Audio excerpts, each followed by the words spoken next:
You're now tuned in to Global Impact, the podcast that covers subjects relevant to today's society.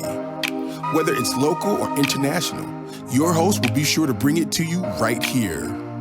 Get ready for a life-changing experience with your host. I Got Something to Say with Stacey J.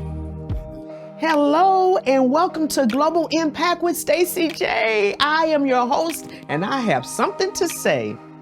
On this podcast, we discuss issues that happen here locally in my hometown of Detroit, Michigan, and across the globe. Many of you know that I am an ardent advocate and educator against human trafficking. I've written plays about it, along with juvenile delinquency, Alzheimer's, and I plan to sound the alarm about much more. We hope to bring more awareness about autism, ADHD, anxiety, depression, and many other mental health issues that affect us. As a breast cancer survivor, we will continue to bring health concerns to this podcast. And we look forward to having experts in the financial literacy arena who are passionate about financial peace. Our platform is to sound the alarm and spotlight concerns that will educate and impact. Listen up, everybody, come and gather around. Let's listen to the hottest podcast in town. It's the Global Impact with your girl, Stacey J. It's covering all the topics, not gossip, no way. Cause she got something to say, yeah. Says she got something to say, Stacey J.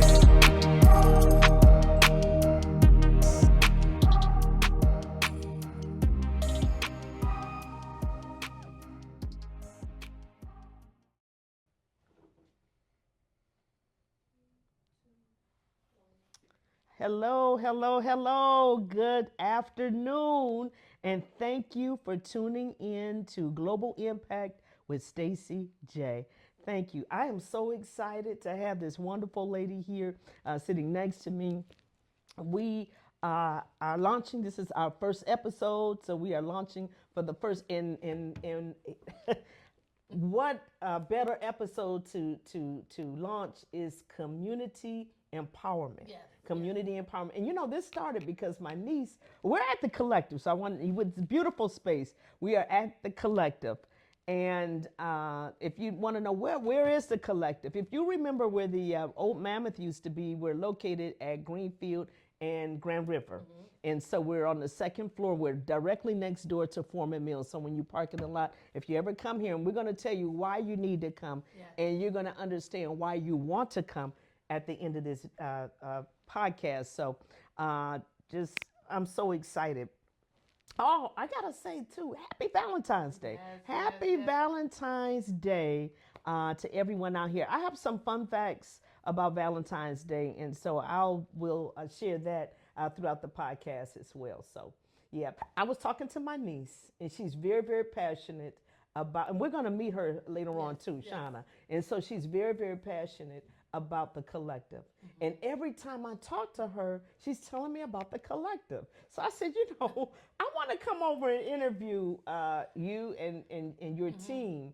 And then she told me exactly what the Collective stands for, what they're doing. You're going to get more into that, and so will I guess. And I said, the first thing I said, let me call Dr. Vertanji, because this is her field, mental health and youth with disabilities. And let me call her, and it became a full circle moment where you are directly connected with the Collective. So, Dr. Vertanji, when I think of autism advocacy, you are the first person to come to mind. I see you everywhere. I've been at the Coleman A. Young building. I have been everywhere I go. I see you in Hezekiah. And you're always on the move about the Father's business, about your Father's business, advocating for autism. Please tell everyone how you became an advocate. I am Dr. Vertanji. Thank you so much for having me, Stacey Johnson. I really appreciate the invitation. I became an advocate when my son, who's living with autism, he was diagnosed at the age of 4 years old. And I decided, let me educate myself so I could be a better mom, so I could be a better educator, I could be a better advocate for him. This is how I got my start. And God took me to a different space. After becoming an advocate, I didn't know I was going to be this known in doing this work that I'm doing. But I'm glad I did it because now I'm impacting parents because it was a struggle. It was difficult, but I thank God for my blue journey, and it has really helped me out. I like that blue journey. Yes, and that is the color. You can hold on to that because we have some equipment, so Okay. we'll need your voice in that microphone too. Thank you. And so blue is the color that Of is autism. associated with autism. We also see a puzzle piece. Because sometimes you may not always fit in the puzzle that's designed for you. So you're going to stand out. So we're always putting the pieces together because this is truly a journey. Going from food, sensory, noise, non-verbal. You have to always put that puzzle piece in the puzzle. And we have to find out where this phase of life will fit. Okay. And so that's why you see the puzzle piece. Oh, And that's why I advocate with the puzzle piece, the color blue, because it's a blue journey. And then it's always a puzzle piece. Will it fit here? Will it fit there? How you're going to fit into life. How I'm going to fit that into my life. How I'm going to fit that into my child's life. I love that. That beautifully explained. Thank you. Beautifully explained. What does youth empowerment? We're talking about community empowerment today, but what does youth empowerment mean for minors or youth teens with disabilities? Okay, so let's start here. I wanted to make sure that my son, not just my son, any youth that was coming back up with a disability, I want to make sure that with the disability we can see abilities. And my son, he's living with autism, but he's an artist, he's a gamer, he's a comedian, he's a musician, and he loves to cook for some reason. I'm not sure where he got that from my mom, but to make sure the parents know that where there's a will, there's a way. We just have to put the work and the effort into it, and our babies will get there where they need to be. Okay, wonderful. What life skills are important for our youth? I think our youth that's living with autism, they need communication skills. So if they're nonverbal, we need to teach them sign language or some kind of way to sign. Those skills are very important to them. Being able to recognize things, being able to have life skills, which is preparing a meal. As they get older, bank account information, how to get to and fro, sensory information, how to move within a community that's within a community. We hear sensory a lot, which is very common, and when we hear a lot with autism, can you explain to our audience who may not know what does that mean when we hear sensory? So when you hear sensory, my son, you may see him in pictures. He may have headphones on. There's some environments that he goes into. He may can tolerate the noise, and then he may not can tolerate the noise. Okay. I'll give you an example. We go to restaurants a lot, just to get him accustomed to tasting different foods and doing different things. Some restaurants are very quiet, like we've gone to Ruth Chris, a very quiet restaurant, and then we've gone to Applebee's, very loud. So he knows within himself, okay, well, it's time for me to put my headphones on so I won't be overstimulated. We go to the Pistons game, it gets loud, sometimes it's quiet. He knows he's self-taught, okay, this is too loud for me, so I don't become overwhelmed and put my headphones on. And then if it's too large of a crowd, he knows how to dismiss himself. But things are self-taught. If it's a crowd that he can fit into, he knows how to fit into that. So those are very important, and those are very important skills that parents need to watch. How your child fits in society, their ability to stay in society, and their ability to fit in, and when you need to remove them, pull them out. Wonderful. Yeah, that's so much wisdom. How did you convince Hezekiah to become an advocate? Because he's just as active. He's always with you. He's assertive, professional, just well spoken. And how did you groom him, or how did you convince him to become an advocate? Well, let me say this. You were at the school that he went to. Yes. He was nonverbal, artistic, used to be a runner. Yeah. Then as he got older, he became more verbal. Then he stopped running. And then when he learned what autism was, he was embarrassed to let people know he's artistic. Yeah. You know, when you're moving. I know how that is. Right. Yes. I want everybody to know I'm artistic. Yes. But then later in life, I was explaining to him, you're smart, but you don't comprehend like other young men do. Yeah. So I said, you have to learn how to speak for yourself. And if you're in a situation, you have to learn to say, I have an autism, so people will know how to handle you. That's how he got into that field. Yeah. So now he's advocating for youth, teaching people how to treat youth, teaching the public how to treat youth, just making us aware that he has a disability, but he also has abilities. And he's very, very confident too. I love that. And I know that you're being humble and modest, but I know so much of that has to do with his rearing and the time that you spent with him, the love and the prayers that have gone forth. But you know what? It was a journey for me to have him, and I think I have siblings, and when I told each of them my baby had autism, they kind of was like, "Okay, he'll be fine. You got this." But when they were telling me I'll be fine, I didn't see that. All I saw is my child is different. Okay. All I saw is, let me take a deep breath. Let me pick myself up off the floor. Let me get myself together, and let me get mom together first. But there was some work that came along with that. I understand that. Let's talk about Hezekiah's Kids. I see that beautiful logo plastered so often on social media, and we also use that as well for the flyer.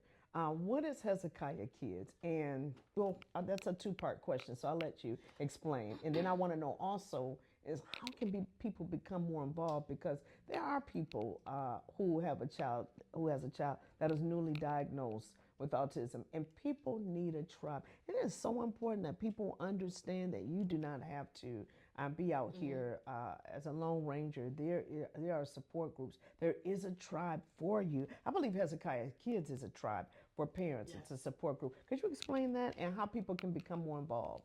So Hezekiah created his own logo in a class. Shout out to Ms. Anderson. Yes. He was supposed to be doing his work, but he likes to draw. So he created that logo, and I went from there with that logo. Because he always talked about Hezekiah kids. So I thought this was some cartoon or something. So he actually created that himself. And so let me go into what Hezekiah Kids is. Hezekiah Kids, when I put it into a nonprofit 10 years ago, it became a support group for parents where we can get together, talk, get resources for each other, and just to let each other know we supported each other. So I do have an Instagram page. It's Dr. Vertangi on Instagram, and I have a group called Hezekiah Kids on Facebook. And then you can also follow me on LinkedIn, Dr. Vertangi Kendricks Bailey, and I will drop my email and phone number in the chat so that you guys can grab it from there. So I also do workshops to empower the youth and empower families. I do a lot of outings, and I do a lot of resource fairs because we want to bring knowledge to the community. And I think you just answered my question, because special education is a hot button ticket right now. And the numbers, there's such a large uptick, and we won't get into why so many children are diagnosed or on the spectrum, but very, very hot button ticket, and even within our district as to where is the best school and services. But do you do any consultation for families who may need help navigating on this path? So I do have a couple workshops that's coming up. So you can come to my workshops, and I teach you how to navigate through this process. And then I have a lot of support groups that I navigate. Right here at the Collective, we have a lot of conversations. I bring resources here, and I bring the experts, because I believe in having someone on staff that's licensed in these spaces to help the parents. So I have a lot of community conversations. I have one coming up April 4th.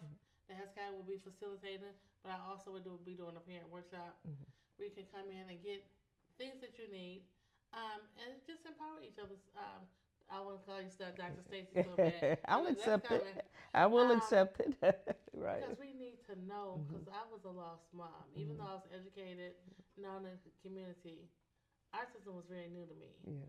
So I created this space so that we can have the conversation. I can go to you and say, Stacey, I'm having a hard time with this. How did you handle your son? How did you handle your daughter? Right. What can I do? So these are the reasons for the community conversations, and they will be posted on social media as well. There are so many people that struggle along with a lot of things. I know I'm a breast cancer survivor, and when I was going through, there are a lot of groups out there. We do have to be careful, because some groups may not be as helpful as others. But I was blessed to find that tribe and to find that group. And to this day, I am still a part of that group. and we're very close knit, and we pray for one another. We love one another, but sharing that information, because when we go through things in life, whether it be a cancer or divorce or autism or whatever, we need a support group, and we're not meant to be alone. And we are meant to, that's why sharing and testimonies are very, very important. But we are meant to help one another. We are, and be a blessing. I think that's why I created these spaces, because they're safe spaces, and we can come in, we can share testimonies with each other. We can also network. Yep. And I do not go live a lot, so it may not look like Hezekiah Kids is active, but we're very active behind the scenes. And I feel in these spaces, I don't record. Yeah. I don't post the meetings, because there may be a meeting where I'm breaking down because this guy's crying, or somebody in the audience is breaking down because we'll say Mickey Mouse is crying. Yeah. We don't want to make anybody vulnerable, Right. or make anybody feel uncomfortable. Yeah, we're going to talk about that in a minute. There's a video, but we're going to talk about that in one moment. What are there any myths that you want to debunk about autism? I know I'm in the human trafficking sector, and there's this white van, and we have to constantly debunk that myth. But what if you could think of one or two, maybe three myths that you have to constantly debunk about autism? So the first myth is, I remember a young lady told me, just whoop him, he'll get better. Ooh. Okay, Yeah. well, I can discipline, but there's still a disconnect. Yeah. The next one is he'll grow out of it. He may grow out of that stage, but then there's another stage. Yeah. The next myth is it's hereditary. Right now, I've been doing my research. We don't know where autism comes from. Okay. So we'll just leave it like that. Since we don't know, we'll just pray that the parents have strength in raising their children. Yep. So, and you've answered that question that I had about what would you say to parents and guardians who need a support system, and you've given that information, which is Hezekiah's Kids. Tell us about your 313 Citywide Mental Health Summit, because I think I'll be there, right? Yeah, we'll be here. Global Impact in Detroit Press Play. Yes, so we'll both be there. Hello, Detroit Press Play. Yes. So I am so thankful. I'm going to have 2 podcasts going that day.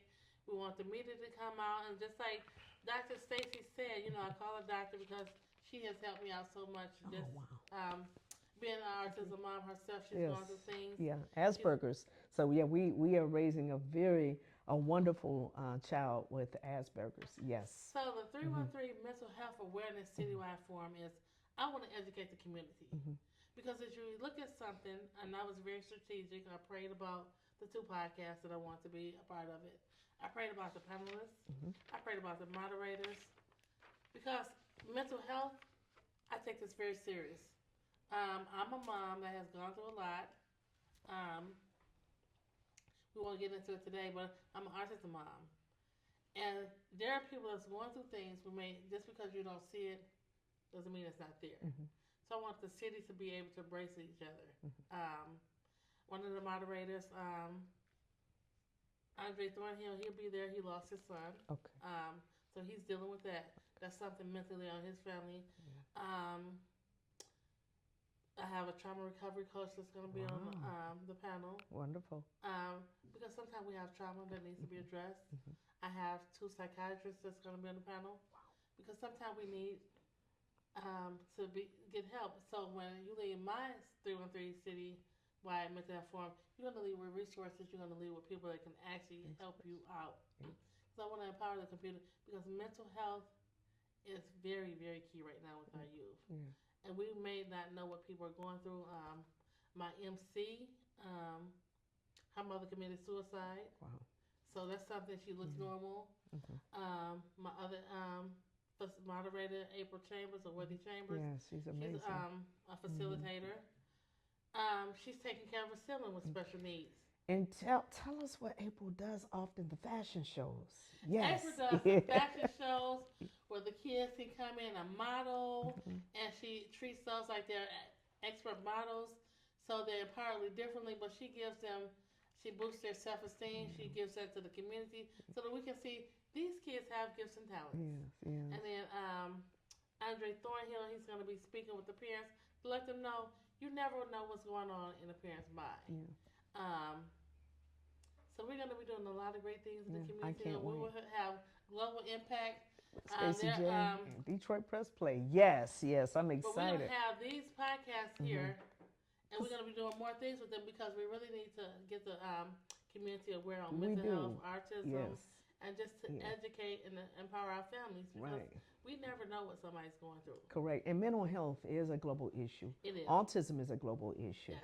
And so all of the things that you're covered, Global Impact with Stacey J will always be there. And if you have an event, a community event where you want us to sound the alarm and get the word out, we would love to come. Global Impact with Stacey J.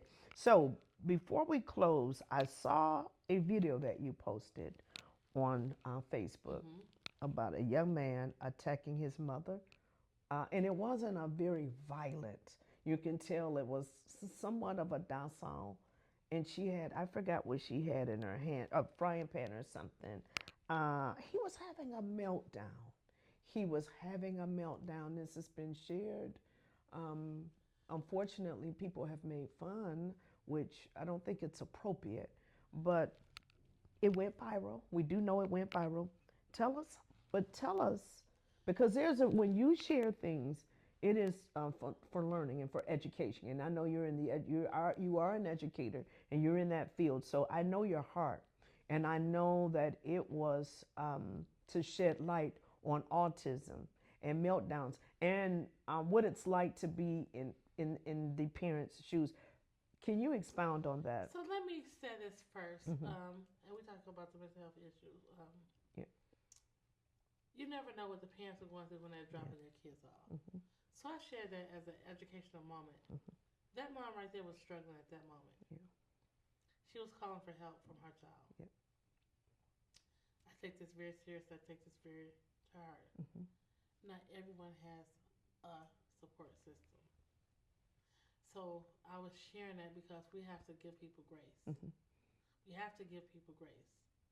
We have to know that mom had her own challenges in life. She was a single mom trying to take care of these kids.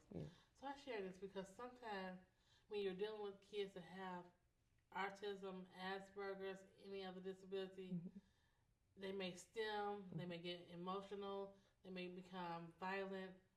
We have to make sure that we're not setting them off. We may have to find common mechanism. So I share that for education. I didn't share that to make fun of anybody. Right, exactly. I share that because I may have to go to Stacey. Stacey, I'm having this problem with Hezekiah.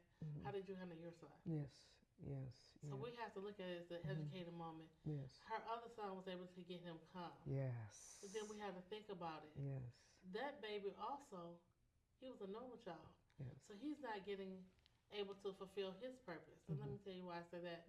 Because he's so busy helping his brother who has autism and his mom who has autism. You met my son, Zachariah Hezekiah. Zachariah was the poster child for the city of Detroit. He's DAPSAP kid, building better men. Remember when he graduated? He's in college now. He's in college. Yeah. But one day he told me, he said, Mom, you spend a lot of time with Hezekiah. Yes. And I had to think about that. I remember on Fridays, we always had a movie night because their dad worked afternoons. So one day he came downstairs and he said, Mom, Hezekiah played with all these toys. Asked me to take him down so he could play with them. And now you and him are sitting on this couch quietly waiting for me to get the room clean so that we can start the movie. He said, Mom, there's nothing wrong with Hezekiah's hands. He played with those toys just like I did. He wanted them. He said, so he can help me clean up. I said, well, he had autism. He said, Mom, you're enabling him to be disabled. Oh, that's a said, so aha moment right there. Right. He said, Mom, he has the ability.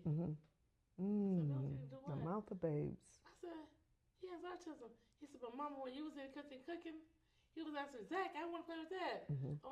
So he took all the toys on, and now he's sitting there calm looking at me. So he said, I'm going to take Hezekiah upstairs to help me clean up. I love it. Yeah. I said, well, he has autism. So Hezekiah went up and cleaned up. He said, Mom, I like cleaning up. And I was like, ooh. So at that moment, I learned. You raised the bar. Let me step the bar up. But then I also learned at that moment, I'm so busy catering to Hezekiah. To Zachariah, I dropped the ball on him. Wow. So I shared that video to show two things. It wasn't that the mom dropped the ball. She was overwhelmed. Yes. And I was showing that video. So if you see me struggling, their prayer, but also find a resource for me. Right. And I noticed in the video, if you watched it in any length, you can see her calmly and patiently putting things back up. I think the curtains or repairing things that he had torn down. She was educating. She was educating. That was her sole purpose, was to educate and show meaning. And unfortunately, we do live in a world where people don't understand. They don't read the room. They're tone deaf about these things, and instead of being educated, unfortunately, people will make fun. But we got to definitely continue to sound the alarm and educate, and let people know it's not okay. Just remove the stigma, and it's not. And I like how celebrities are coming out. Holly Robinson Peete, one of my favorite people, one of my favorite champions, celebrities for autism, because they get when if a comedian says something that's inappropriate, they go straight for the pockets. So they're going to go to whoever is funding them to say, hey, they need to retract that. They need to apologize. They need more understanding, and so definitely that's so important. So I have to stop you right there. Yes. To be rude. Me and my son, we visited Washington D.C. 2 years ago. Okay. We went to the Capitol. Mm-hmm. Now we have state legislators that's coming out stating that their child has autism. And one of our Congress ladies here, she said, I said, you take Hezekiah everywhere. So she pulled me aside to tell me that her child was living with autism. And so she learned something from me. So eventually she would come out and let you guys know that she has a child with autism. Wonderful. And you're not being rude, so thank you. Anything that's why when I think of autism, I think of you. And no, you're not being rude. Anytime you want to interject, please, because because we have to. Yes. I take Hezekiah places. If I only stay 5 minutes with him. Yeah, he's being socialized too. Yes. We go to restaurants. Yes. I remember I went to Texas Brazil. The manager noticed that my baby didn't eat anything. All he ate was rice. He came back over to me. He said, "I'm going to give you a refund for you and your son." Wow. I said, "Why?" He said, "Because you paid for 3 meals. Wow. But your baby didn't touch anything." Wow. Yes, compassionate, wonderful. So you did give your information, and you will put it in the chat on how people can book you for your next events. Repeat that one more time, because somebody might have their phone in their hand or typing, or have their pen in their hand writing. So explain to them exactly. So they can reach me on Instagram, Dr. Vertangi. That's Dr. VERTONGIE. Or the Hezekiah Kids Facebook group. It is a private group, so if you send me a request, I will let you in. Or LinkedIn, Dr. Vertangi Kendricks Bailey. And I'm good with text messages. If you want to know anything about me, please text me at 248-671-3177. And we're having a mental health citywide 313 mental health forum over at the United Cartwright Millhouse. Make sure you stop by. We will have supports there for you. We have licensed professionals on staff for you and vendors. What's the date for the mental health? March 8th. And that's on a Saturday? That's on a Sunday. At what? Oh, Sunday. At what time? It's from 3 to 6. 3 to 6. Then the networking will be from 3 to 4. And we will start promptly on time with the vendors at 4. Okay. Before she leaves, I have 2 questions for her. And what's really important, what do you do for self-care? Oh, wow. I pray. I go get my feet done, my hands done, my massages. And I just take a moment, take myself out to dinner, and just relax. Excellent. That's so important. Self-care is very, very important. Because this is Valentine's Day, and for those who celebrate it, some of us don't, I do have a fun fact in a minute. What is your favorite love song? Exceptional by Babyface. Oh, Exceptional by Babyface. I have to listen to that. Okay. Exceptional Love by Babyface. Exceptional Love. It's Exceptional Love by Babyface. Yes. That song. It has been a dream to have you in this space to educate our audience. Yes. And you know, I can't wait to go to the Mental Health 313 Summit. Sunday, March the 8th. I cannot wait. 3 to 6. Great time. Cannot wait. And then we can follow Dr. Vertangi on her social media. I follow her often, and I check her page often because I want to be connected, and I want to know what is going on in that field, and also to send other parents her way. And if you know of a parent that needs a tribe, if you know of a parent that needs to be connected with the group Hezekiah's Kids, please reach out to her. Thank you so much. I appreciate Thank you so much for having me. Have a good day. And I'm excited for our next guest, which is Dr. Jennifer Lane. So we're really excited. So Dr. Batunji, she's going to step on and bring her in. So one of my fun facts in between our break and while they're exchanging mics, but one of my fun facts is I thought that Valentine's Day was just maybe United States just celebrated over here, but no, it is celebrated in 100 countries. And so many countries, not only is it just for lovers, but it is for friendships. It's to celebrate friendship. So that's one of my fun facts. I have another one in a moment, but right now we have the beautiful Dr. Jennifer Lane here. She's joining us right now. Thank you so much, Dr. Lane. Thank you. And we're going to also ask, we have a couple of mics because we have a few cameras going on, but also if you can talk in that one as well, we appreciate it. Yes.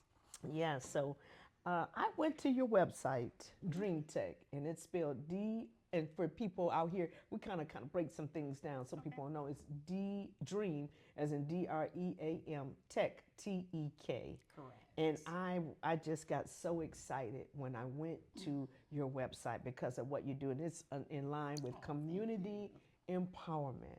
Community empowerment, and that's what our show is about, community empowerment.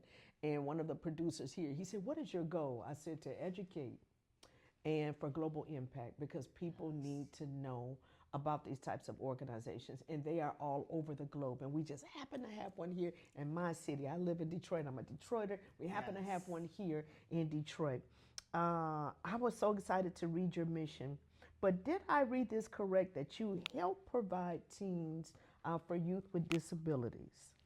Yes, we work with all ages, but we particularly found that young people that have differences, they learn different, they process, they may have physical differences, face challenging times when they're trying to enter the work world. And so we help them with those transitional skills, not just to find jobs, but to find careers that are not your normal, box, cookie cutter things. And also to enter entrepreneurial world, because it is so needed today. Our young people with differences, disabilities, whatever people identify that as, they are so talented. And if we find those talents, it is so invaluable to our society. So that's what we help them do. Awesome. Now, you kind of hit on age a little bit, but what age group? Because for people out here that are watching this podcast, what age group could they, because I know we're going to give some information so they can reach out to you. Right. But what age group are we looking at? Well, we've typically been funded for 14 through 26. Okay. However, it has kind of broadened out where we also deal with young people who are 12 and up, as far as taking them through anything transitional as it relates to getting ready to join society, helping them navigate, helping the teachers, helping the students, helping the parents, give them whatever that extra is so that they're successful. I don't want them to be, oh, they made it. No, I want you to be successful. I want you to be the top of whatever it is you aspire to do. That's our job, to help you be that kind of successful. Oh, that's fantastic. Yeah. And you mentioned earlier too, so it's not just mental, anyone with maybe a mental health or maybe someone on the spectrum, but with physical. So your program can also accommodate someone who may be visually impaired, or someone that may be hearing, speak with sign language, right? Sign language, or even physical, And so, okay, very good, wonderful. Oh, absolutely. How did you become involved in this work? What sparked? What was? you know Yeah, how you we have start time. off. Let me sit back because it sounds like we got to have a minute. Yeah, let's talk. Start Let's off start. Dig into way that. back aspiring when you're young to do psychology, and then somebody says, "Oh no, you're a better manager," and then you go to school and you learn to love tech, you know, and suddenly, you know, I found myself at Head Start. That was one of my stops. I was an adult ed facilitator there. And then I went to work for the city in employment and training. Okay. Yeah, I know that. And I worked my way up, was eventually became executive director of a lot of different programs. And I knew way back then, because I'm a little older, I won't say how old, about 60.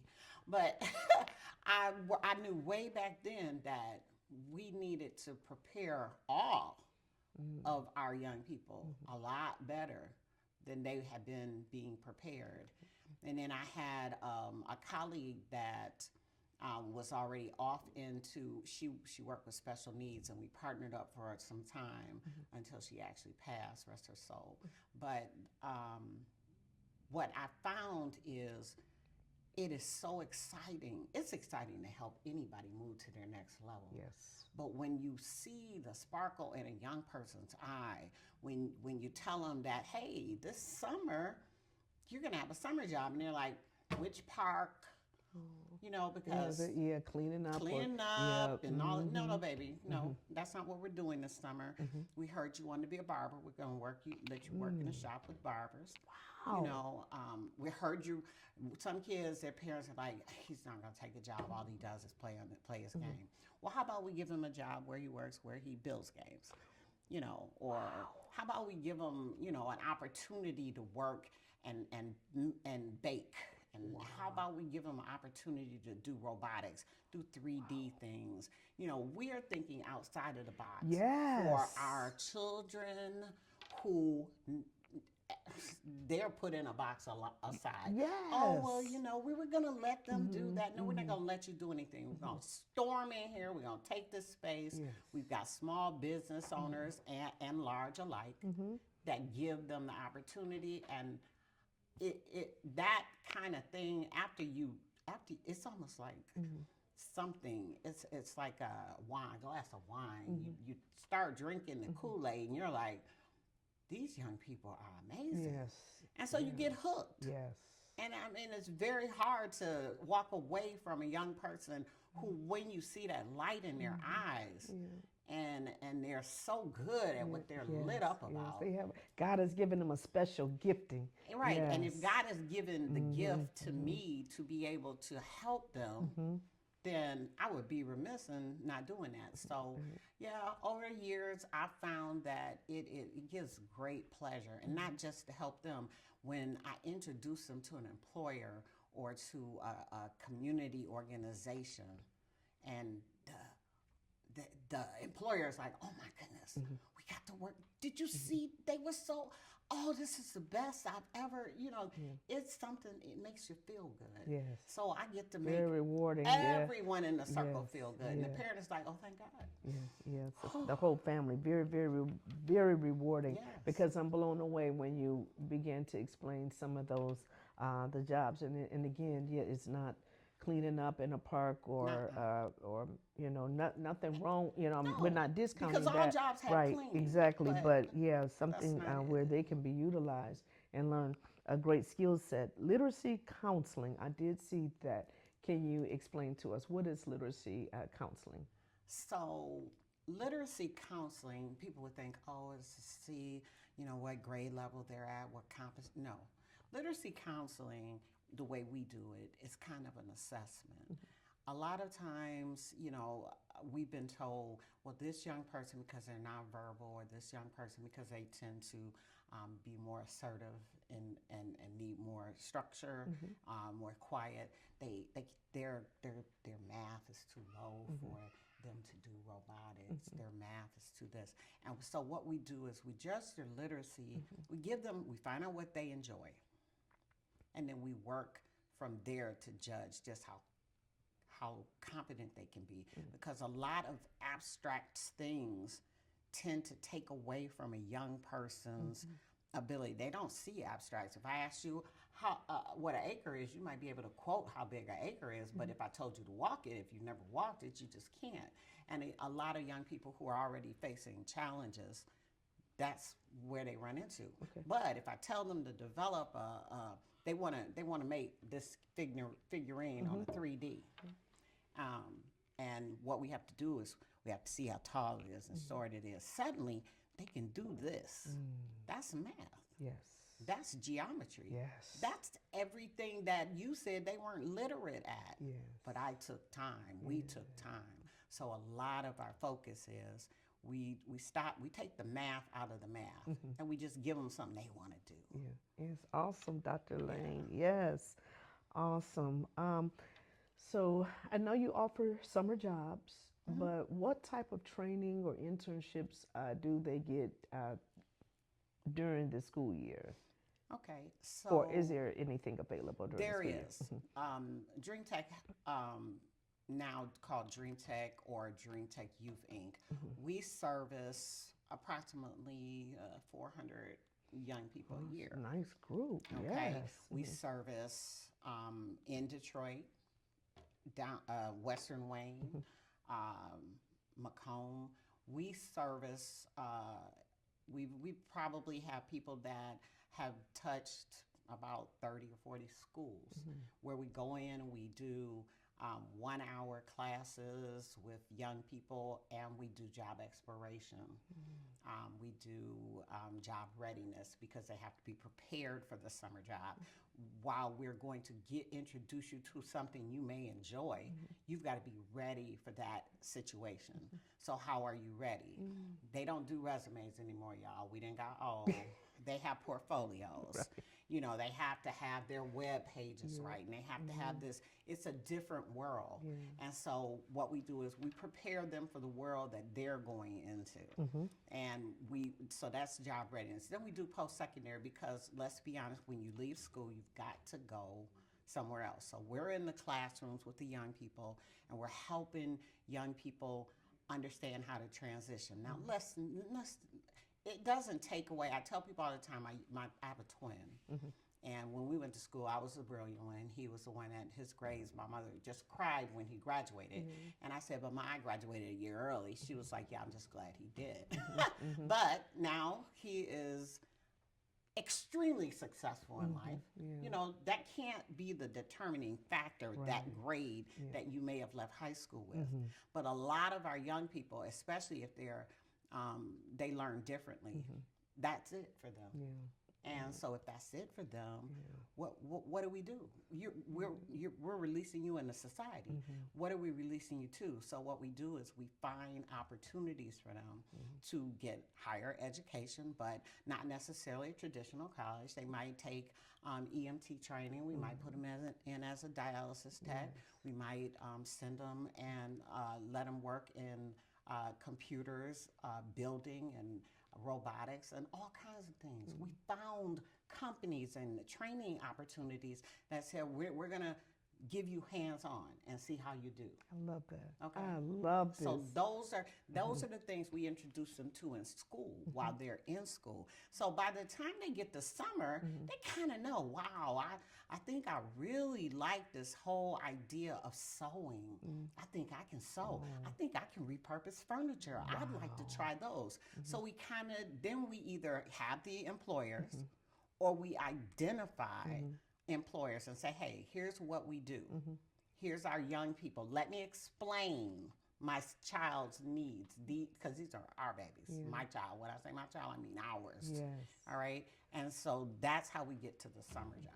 You think outside the box, Dr. Lane. I love it. This is.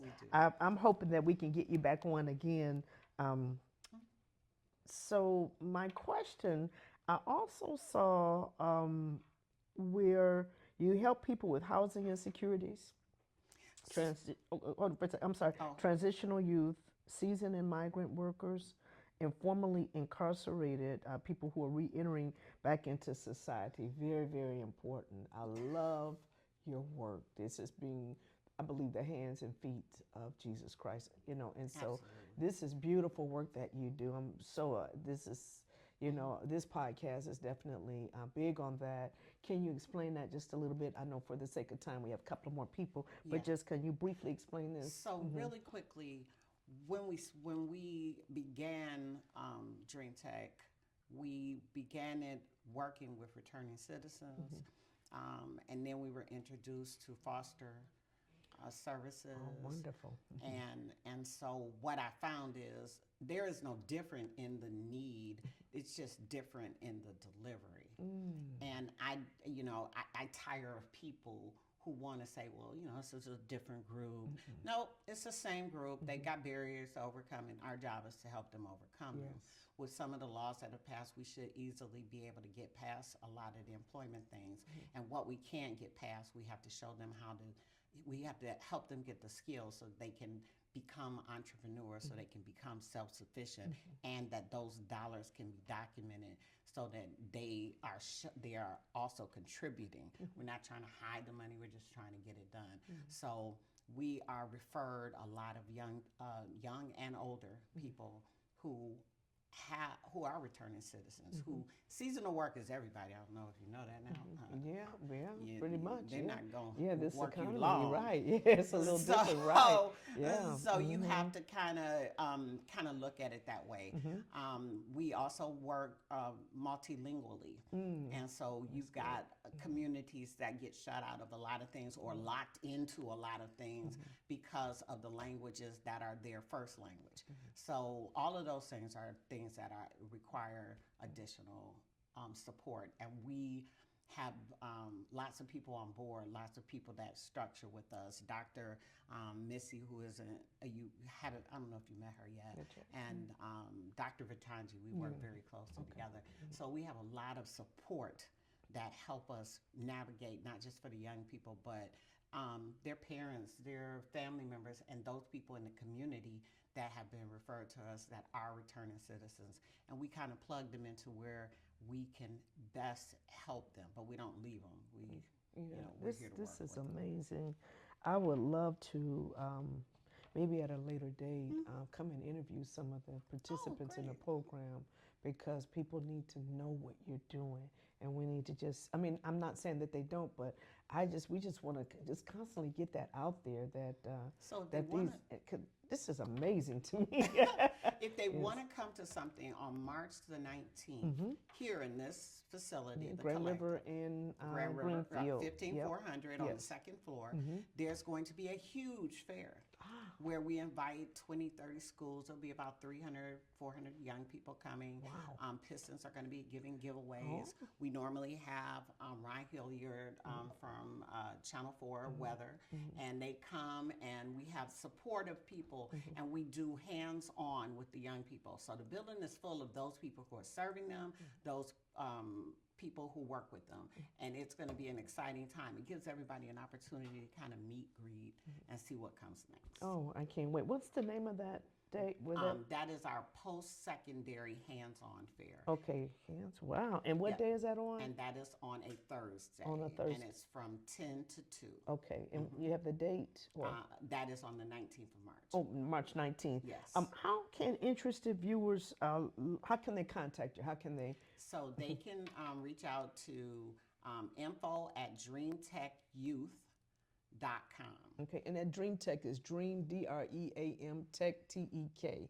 So info@dreamtechyouth.com. Very good. Or they can look our Facebook page up on Dream Tech Youth. Oh, very good. Yes. And before we go, I have a couple of questions. This is Valentine's Day. Yes, and I don't have one, but okay. That's okay. Yeah. What is your favorite love song? So right now in this phase of my life, I guess it's NDRE. I Am Ready for Love. Yes, a beautiful song. I am ready for love. Yeah. Okay, don't get me to singing. Better you than me, trust me. Dr. Lane, because you do a lot of heavy lifting for a population that is vulnerable. You do some heavy work. We do. Yeah. And you do the work of the Lord. What is your self-care like? How do you take care of yourself? What is your self-care? I love the water. I travel a lot. I love that. And I love my lions. I am forever a Lions fan. So yeah, I those are my love it. two things that. Do And you I go to the read. games? Are you a I am a season? season Okay, ticket holder, okay, okay. yes. All right, okay. Yeah, that looks is like almost Oh, like yeah. I got some I good am- seats too, right? Not So bad, Lions, but okay. I Yeah. love my Lions. I do and when you too, say yes. you do so much, no, Yeah. it's a group of 60 or so people that actually make this happen. Mm-hmm. And so I'm just a representative, you know, but I am grateful to be a part of something that you can hold your head up and be proud. When the young people come back to you, you feel good about it. That is amazing. This is so rewarding. What is your favorite travel destination? This is last minute, so I'm taking your Okay, break. Just give me one so- place. Universal, because I am a nut. As a matter of fact, I can't wait to get to the new Epic, where they got all the Is- you parks in in Florida? one in Florida. I've got to get like to the Disney new too. one. When Yes. I am, and Disney is different from Universal. I'm In sorry. California, Yeah, right? Uh-huh. But Universal is where they do the movie kind of yeah, thing. yeah, Oh yeah. my goodness, Okay, that is yeah. like my favorite. And I Universal. know that sounds No, that's weird. cool. I love it. But I love it. I can't. I use my grandkids as Yeah. an excuse. But we're going to the new one, and it is. I can hardly wait. Yeah, I love Florida. They have so much going on. right? Yes, thank you. Thank you so much for joining us. Oh, not a And it is my problem. prayer to get back over here and talk with you again Oh, because not a I problem. I'm love always what you're available. doing. I do, yes. And we're going to continually, although you have a great community and network, over 400 people. That's beautiful, a lot of families, but I love it. And we're going to continue to sound the alarm on Thank you so much. helping people that, and there are careers and jobs that they can come Oh, in and get the training. So absolutely. this is so important. It's opened up my eyes today. Thank you Thank so you much. so much. I All righty. appreciate your time. Oh, you're welcome. All righty. And so as Dr. Lane is leaving out, and we have Andrew Lane, her son, coming in. So I can't wait to talk to Andrew. So another fun, well, this is a fact. I don't know if it's a fun fact, but Valentine's Day, we said it was celebrated in 100 countries, but the countries that Valentine's Day is not celebrated in is Saudi Arabia, Iran, and it's banned in Pakistan. So 3 countries: Saudi Arabia, Iran, and banned in Pakistan. So, but in most countries, Valentine's Day celebration of friends. So it's not just for romantic, for lovers, but it's also celebrated for friends. And I notice people are getting into Galentine's Day, and ladies are having parties and different type of outings for the ladies. And so I love that. Probably one of the reasons why I don't celebrate Valentine's Day is because I didn't never want to, and this was before I got married, be in a position where I'm like, I don't have anybody and I'm depressed or whatever like that. So that's one of the reasons why I never celebrated Valentine's Day. But I do like to see people, the men were at the store buying flowers and chocolates and things like that. So I do think it's kind of fun. But I don't celebrate it. It's so commercialized for me personally. But, bravo to anybody out there that is celebrating Valentine's Day. That's just my own personal opinion. And so we're waiting for Mr. Andrew. He's coming in to sit down in a minute, to be seated. And he is our last guest, Dr. Jennifer Lane. Andrew is her son. And I am excited to hear from Andrew. I have some wonderful questions for him. And then after, we have one more interview, Shauna. And this is how this podcast came about, was from my niece. And so I'm excited to talk to Shauna. Yep. It sounds like you're at Okay. an event or on a panel where Jennifer is the current Okay, that's okay. Just a few minor technical difficulties, and Andrew is setting up so that he can be, so everybody has social media. So just bear with us for a second. And I'm going to ask one of my assistants, do you have a favorite love song?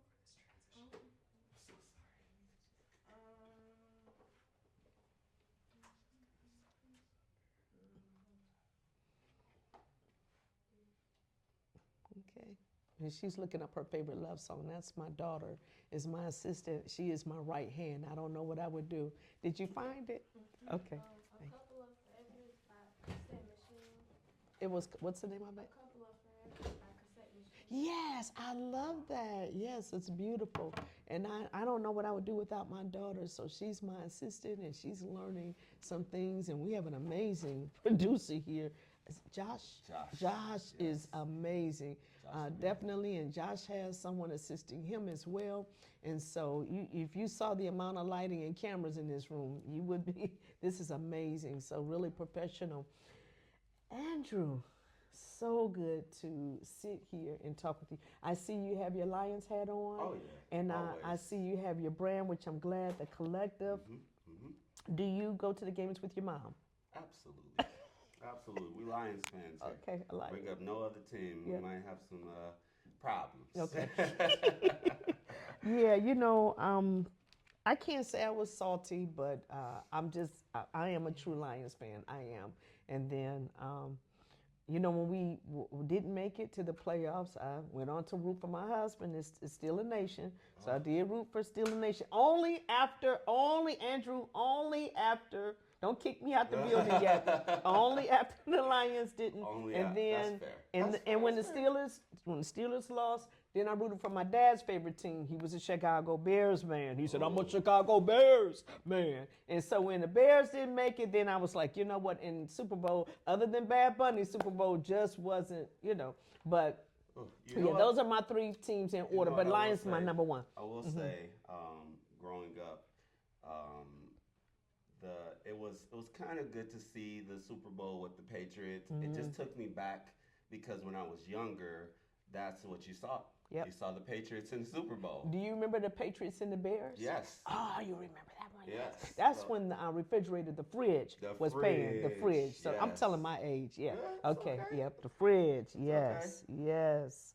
Wow. So yep, we just interviewed your mom, Dr. Jennifer Lane. It is, you know, it's very refreshing to see a mother and son work close together. Yes, ma'am. Very, very refreshing. What did you learn from your mom about serving a vulnerable population? Like at what age?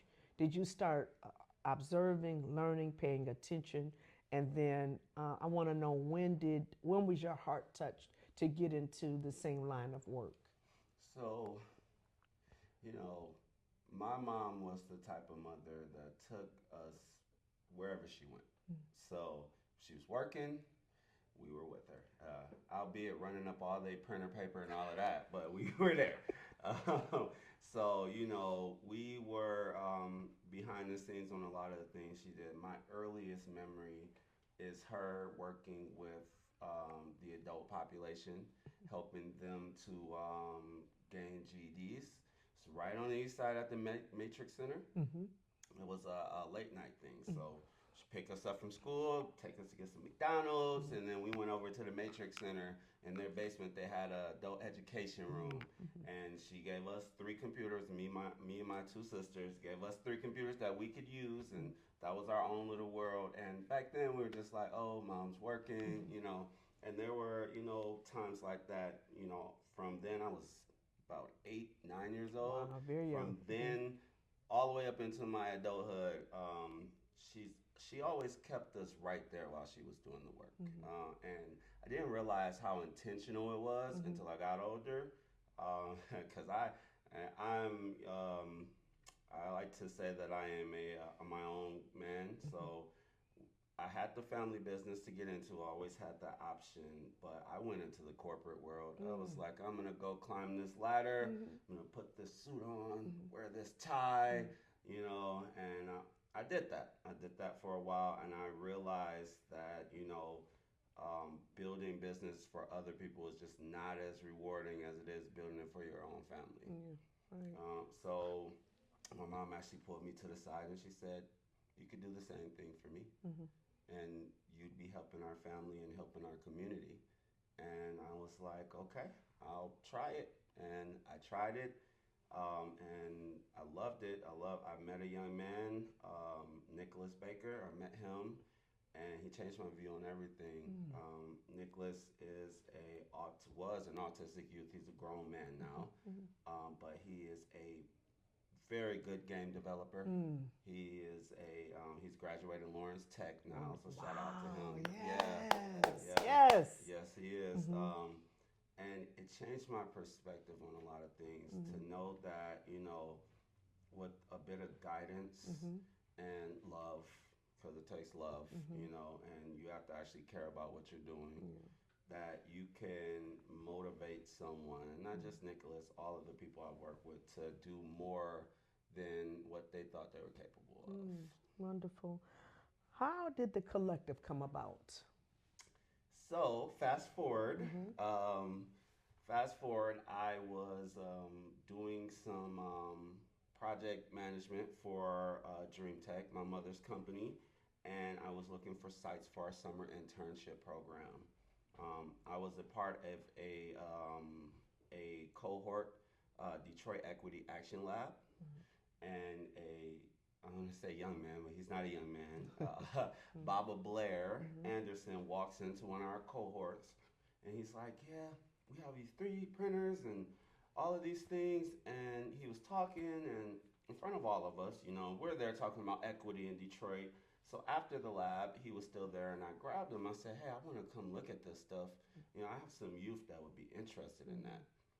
Took me over there to look at it, and my partner, Ashiki Ajamu, was there. And we met, and come to find out, he does similar things that I do. So we started our partnership there, and we had some interns work at about 3 of his sites. And one day, one of his sites was upstairs in this building. And one day I came in to check on my interns, make sure they were being treated right. He pulled me to the side. He said, Brother Drew, I have an opportunity for you. And he talks exactly like that. It's very thoughtful when he speaks. What opportunity for you? You want to come downstairs with me? And at that point, there were no lights in the building. There was a bunch of trash and junk and all that stuff. He said, you strike me as a visionary, so I want to show you something. He came down here, and he showed me everything, and I was just at awe. He said, with the work that you guys do with the special needs population and the work that I do in the community, we could really do something big here. And ever since then, we've been locked in. Wonderful. Yeah. What can people expect when they come to the collective? Well, first thing you can expect is fun. We're a very fun group here, very close-knit. Everyone knows everybody. Everybody helps everybody. The collective isn't just a name. It's who we are. It's what we do. Everything is a collective action. So if we're having a food drive, all of the tenants are giving out food. If we're doing a AI summit, all of the tenants are in the summit helping the kids. So you can expect to always have someone there, having your back. Love that. A village, a tribe. Very good. I saw something on your website or on your page. It says inclusive workforce ecosystems. Explain that to us and our viewers. Yes. What does that mean? So an inclusive workforce is a workforce that first does not discriminate, okay? Because like I said, we work with the superheroes, the special needs population. But the inclusive workforce ecosystem says that, hey, you can come into the workforce, this workforce, and you may say, hey, you know what? I don't know if I want to do game development. All right, we're not going to say, well, you signed up for this. We're going to say, well, what do you like? We're going to figure out what you like, and we're going to put you somewhere where you can grow. Because what you learn with our youth and adults is that if they like something, they'll excel at it. If they're interested, we're not here to tell you what to do. We're here to find what you like and help you grow in it. I love that. Yeah. Okay, I understand you have a technology and focus workshop. I saw that being promoted. That's something that I want to continue to promote on my social media page. Tell us what the technology and focus a workshop. It's Tuesday, still Tuesday, February the 17th. Yep. And I saw AI, artificial intelligence, because I know that that's so important. Yes, it and that's something that everybody needs to know. Yes. Prompt engineering, Mm-hmm. cloud computing, Mm-hmm. programming languages, and cybersecurity. Yes. So this is actually our second workshop with a very close friend of mine and mentor, Duran Warren. He is the chair of the Meaningful Power Association. He's from Detroit, but he's based out of DC right now. He is a engineer for Cisco, the big tech firm. So he comes back quarterly to give free events to enlighten and educate the children and youth in the community. This workshop is going to be about AI, mostly AI, but all the other things, all of the emerging technology fields, so that we can bridge that gap, right? Tech is one of those things that, you know, if you don't learn it while you're young, then you'll get behind and it could keep you from better employment. Yes, very, very important. And so Tuesday, February the 17th. Yes. And how do people register, or can they just walk in? So yes, there is registration. If you guys go to the Collective on Facebook, the link is on there, or the Collective Detroit on Instagram, the link is also there. Okay, very good. And so they can sign up and register and sign up for this wonderful. And is this all day, or is this just All day. All day. And okay. we're going to be feeding everyone. Oh, wonderful. Yes, okay. Chef Mark from More Than Brunch in Detroit is going to be catering the event. And if you've ever been to More Than Brunch, you know it is amazing. The last event, the kids, the adults, everyone loved the food. You said Modern Brunch? More Than Brunch. Oh, More Than Brunch. Do they Yes. have a brick and mortar? Or? Yes, they're over on East Warren. Okay, so I'm Yes. writing that down. More Than Brunch. Brunch. I'm going to give them a shout out, definitely. Yeah, and a visit. Yep. And it's on the east side. Okay, Yep. I'll find it. Very good. Thank you. And you explain how the programs are beneficial for vulnerable adults as well. Explain to our viewers what types of hands-on learning our young people can expect from your organization. Now we talked about that workshop, but Yes. okay. Yes, absolutely. So I want to talk about something we recently finished is our Craft Works workshop. So inside of this workshop, you can learn to make your own T-shirt, and you can leave with a T-shirt. You can learn to laser engrave wood, 3D print. There's also I don't know I'm not the person that runs it, but there's a DTF for your shirts. So all of your printing needs, we've made that a workshop where kids can not only learn, kids, adults as well, and seniors can not only learn but also leave with something. So you'll go in, we won't be telling you, or you won't be sitting in front of a whiteboard and we're talking to you. We're going to put you in front of one of the machines and we're going to let you run it yourself. Hands on. Yes, ma'am. Hands on. Yes, ma'am. Yes. One more time, our last question, one more time. How can viewers, because you have an amazing program over here, Yes. how can viewers get in touch with you or learn more about the Collective in some of the future events that you have, workshops that you have Yes, going so on? we're the Collective on Facebook. Look for our This is logo. Wendy. Yep. Look for our logo. We're the Collective Detroit on Instagram and on TikTok. And most of our events are posted through social media because we're working with the youth. Yeah. We found that that's the easiest way to catch them. So if you want to find us on Facebook at The Collective, Instagram and TikTok, The Collective Detroit.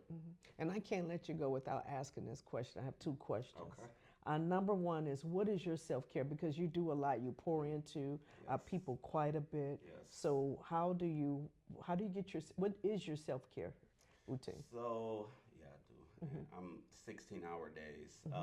But I'm usually up around 4 a.m. and I get my jog on.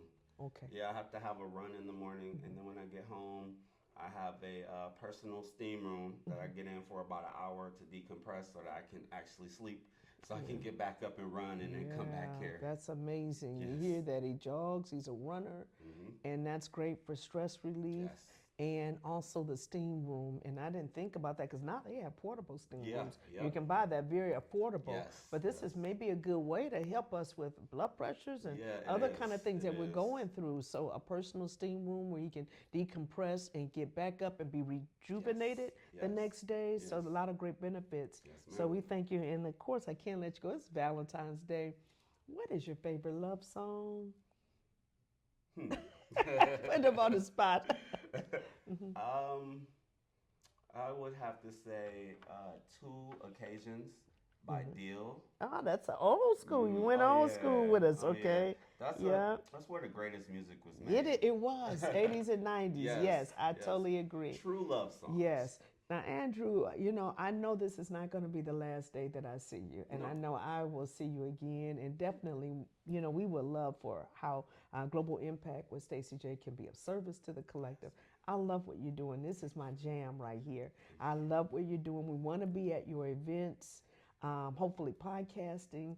And so if you don't have a team or whatever, but just let us in the room. Oh, But we would love to come and hang out with y'all, especially this summer, because I just want to see the kids at work. And so I love what you do. It's amazing, and it's Godsend.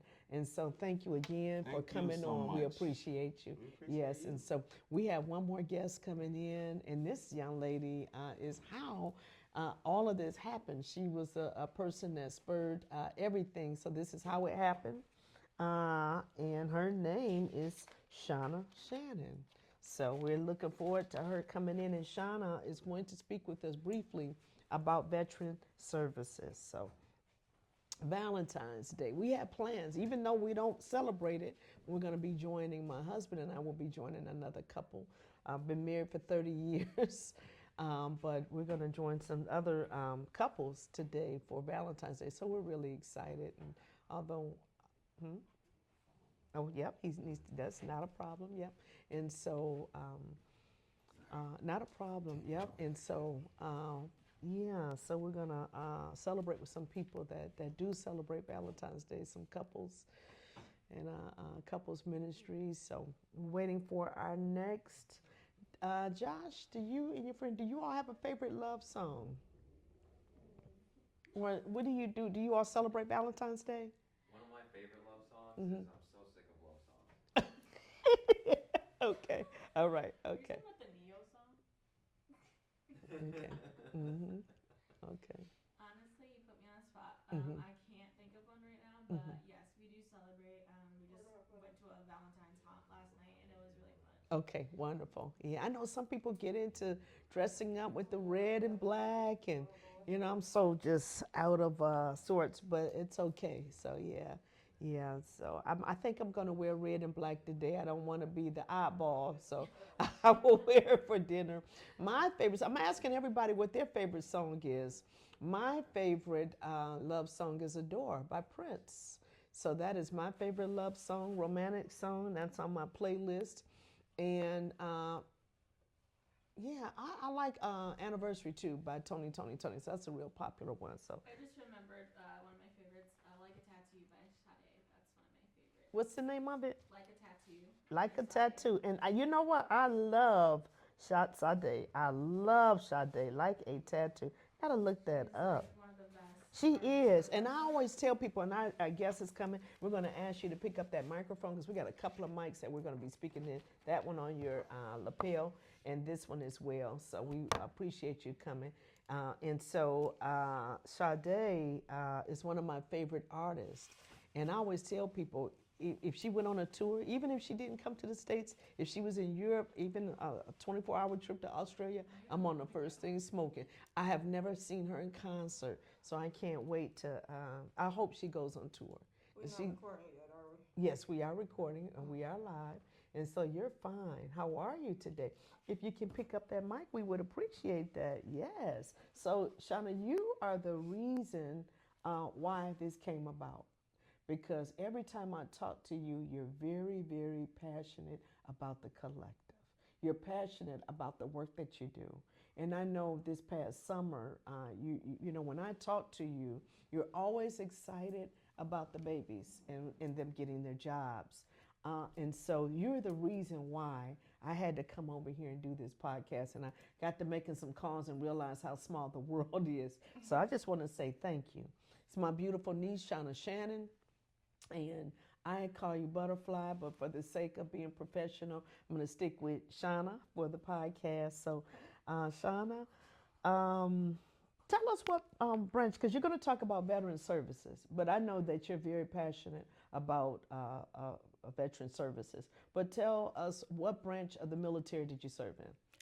I served in the Air Force. In the Air Force, okay. Yes, ma'am, for about almost 4 years. Okay, wonderful, yes. And we did a lot of community work. We even did the thing for kids with autism and When you were in the Air Force? yes. Oh, wonderful, okay. Yes, it was the Special Olympics. Yeah. And that was one of the best things I ever did, to see the smiles on their faces. Yes, yes, it is. And they still have and do a lot of great work. I know they do it in the school district as well. So that is fantastic. Let's talk about your program, Veteran Services. Can you explain community health workers? What does that mean? Because I do see a flyer, and I know we promoted a flyer with that on that. Exactly what is community health workers? Well, as a community health worker, what we do is help provide the resources for whatever you need, whether it's mental health, or if you want to become a part of a program to earn a little money for summer or any of our programs. I believe we have beauty, construction, which we did a really big project over the summer. Okay, explain that. What does that mean? You said beauty construction? No, we have beauty services. Oh, like beauty if service. people that want to do hair. and- Beauty and construction. Okay, yes, I'm sorry. but I was for the summer. We did the construction. We actually did this whole building. The students worked on this whole building? Yes, we did drywall. We put up drywall. We knocked down walls. We created doors and open spaces up. Wow, carpentry work. That is amazing. Wonderful. That's definitely a skill set where you could really earn a great living. That's fantastic. Yes. Yes, and they were paid for it as well. It's wonderful. Yes. And so that's so important. Not only will your young adult or teen, because I think they go as young as like 14 years old. Is it? Or- No. Okay. Oh yes, we do go as young as 14, Right, but it's mostly like young adults. Okay, right. And Yeah. okay. And so I'm sorry, I didn't mean, I hope I didn't confuse you. But yeah, wonderful skill set. So that's carpentry. So people can learn these skills and make a really good living for themselves and be paid for it. So it's not just, it's not volunteer. And it's also learning the trade. Okay. So veteran services, they offer mental health services as well for veterans? Yes, as you know, most veterans go through PTSD. Yeah. Can you explain what PTSD? I know what it is, but just explain that to people. Look into that camera. Explain what is PTSD. PTSD is post-traumatic stress disorder. So most people, when they come back from the military, they're dealing with a lot of mental health issues. So what we do is we provide them with the resources to get any medication, or if they want to do inpatient or outpatient, they can, do that as well. And yeah, that's pretty much, we just connect them with the right resources. I like that. Yeah, the right ones. I like that. Yeah, very good. that caters to their needs, because everybody else don't deal with PTSD the same. So Wonderful. I saw something that talked about food services. Do you know? Are you able to? Okay. And if not, we can. What kind of education or certifications do you offer? okay, And so this like is I for said, veterans? one of them. And they have to. Do they have to have their, like? Is it called DD 214, or do they have to have their paperwork when they come in and start working in the program to show proof that they were in the military? Well, that would be preferred. Okay. So we would know how long you were in right. and what are you able to do, Yeah, okay. you know, in case you got any disabilities. Okay. So, like I said earlier, we got the construction program. We're going to have beauty. They're going to have like the food services. I think they're going to be teaching them how to make, you know, simple food. Ah, okay. All right. So culinary arts. Okay. Yes. All right. Wonderful. Okay. Okay. So that's great. So we have several types of certifications, and for the beauty industry, hair and nails, so people can get certified, and then again, that's good viable income that people can use to support themselves as well. And that's also something that they can use after the program, because then they'll have a certification, and then they can further their education in that. Yeah. What are some, and I know that this is something that I'm just going to ask you kind of off the top of your head. What are some of the challenges that our veterans experience? What are some of them, other than PTSD? Is there another, like a common challenge? Can you shed some light on that? Yeah. One of the common challenges we have with veterans is homelessness. And they don't know the right resources to go to. Okay. Like, a few years ago, I was homeless. Okay. Thank you for being transparent as well. Yes. So I had to go down to the VA, and they put me in contact with the right people. And I still have contacts with them people, and they're helping me help others. Yes, wonderful. I love that. I love that. I love where you are and what God is doing in your life. And you are able to work back in how God brought you back in to serve the veteran, that population, because, you know, it's not like me telling somebody, hey, I know what you've been through, because I don't, but you do. And I love that. I love what you're doing. And you're just really excited and passionate. Yes. Because a lot of people don't like their job, but Yes. you're very excited and passionate when you come here. Well, when I went through some of the hardships in my life, I met a lot of people that was way worse off than me. Yeah. And that just made me want to reach out and say, what can I do better to help my community? Yeah, wonderful. So when I was approached with this opportunity, of course I said yeah. You're the reason Like, let's why. go. You are the reason why I'm here. You are the reason.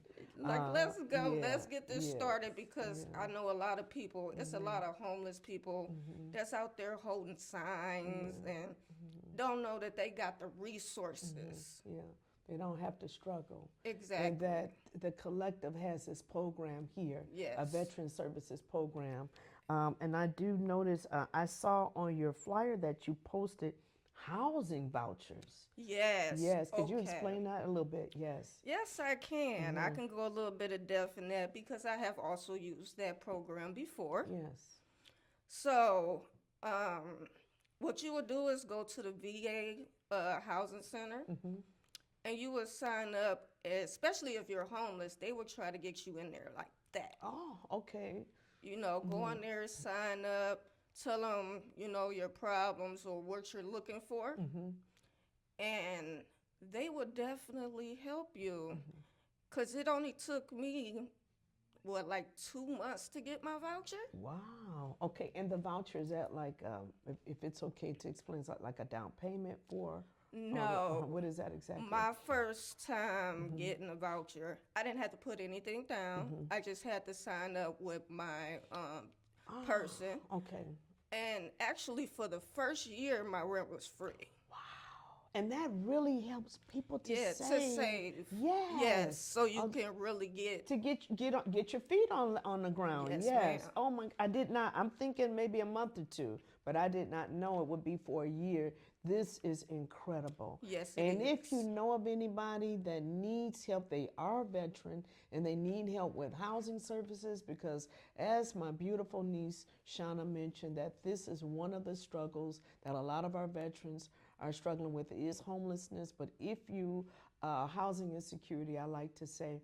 So if you know of any veterans that are struggling, please have them reach out to the collective, and they can go to the collective to the website or to the website. We got a phone number, or you could just come to my office at the building. Okay. And we can work out what we need to do. Yeah, and do you know the address here again by heart? I think it's 15400 Grand River. Right, and it's the old Mammoth. We're right next door With to Foreman Foreman Mills, Mills. and we're on the second floor of the collective, Grand River and Greenfield. Greenfield. And that's the best way to tell people how to get here. Yep. And there's a big, huge, spacious lot You in the can't back. miss it. If Yeah. you go towards the Foreman Mill, our door is right next door. Right, exactly. On the second floor. Yeah, thank you so much, Butterfly. I just love you. Thank you. You're the reason why we're here, and I'm so proud of you. I am Thank extremely you. proud Thank of you. you. Glad to see you feeling better too. 2 questions before you go. Okay. Do you have a favorite love song? I do. Say it.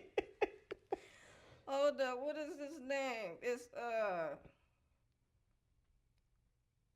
I just had it when I walked over That's here. okay. Welcome to menopause. Okay. Welcome to menopause. I might need a sticky when I go to the refrigerator. Okay. If not, it'll come to your mind. What about your self-care? What do you? I know you want to. Let's tell them about your pets. Tell them about your pets, because your pets are your babies, your fur babies. And not all of them have fur. So is it okay to talk about your pets real quick? We can't talk about my pets. Real quick. Right now, I only have one. Aw. And that's my German Shepherd, which is my emotional support animal. Yes. And very important, do a lot of veterans have emotional support animals, or do you all promote, Yes, most of them do. Some of them have service animals. It's a difference. Emotional support keeps you, calm. And service animal is there for a service, like if you fall out or... Okay, seizures or Yes. maybe visually impaired. Okay, Yeah. very good. Thank you. Yeah. Do you have your bearded dragon? You still? She actually just passed away like 2 months ago. I'm sorry. But she had a great life. She did. How long did she live for? I had her for about 7 Yeah, years. you had her for a long time. I was a little afraid. I told her I'm too afraid, because I know that little tail can whip you.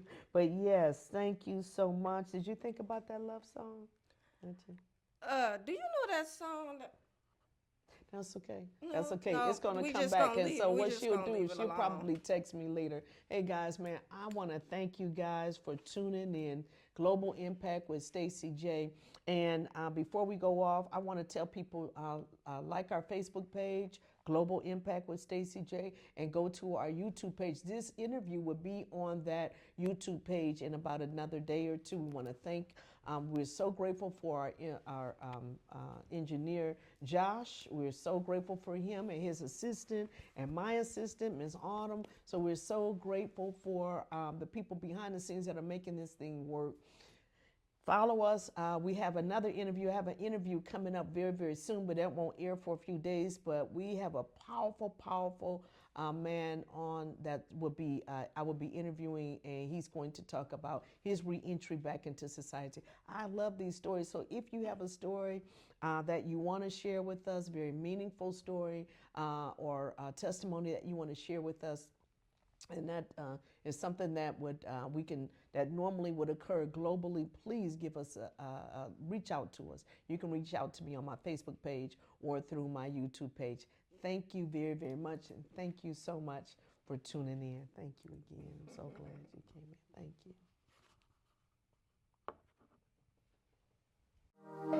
you. You're now tuned in to Global Impact, the podcast that covers subjects relevant to today's society. Whether it's local or international, your host will be sure to bring it to you right here. Get ready for a life-changing experience with your host. I Got Something to Say with Stacey J. Thank you for tuning in to Global Impact with Stacey J. Now, if you heard something that inspired you, or if you know someone who would benefit from this content, please tag and share this podcast on your social media. If you have questions or concerns for me or our guests, don't hesitate to comment or email me at globalimpactwithstacyj@gmail.com. And that's Stacy with the EY. You know what? You could be watching anything, but thank you for taking the time out to watch our podcast. Don't forget, follow us on Facebook, Instagram, TikTok, and YouTube. And again, that's Global Impact with Stacy J. Listen up, everybody, come and gather around. Let's listen to the hottest podcast in town. It's the Global Impact with your girl Stacy J. It's covering all the topics, not gossip, no way. Cause she got something to say, yeah. Says she got something to say, Stacy J.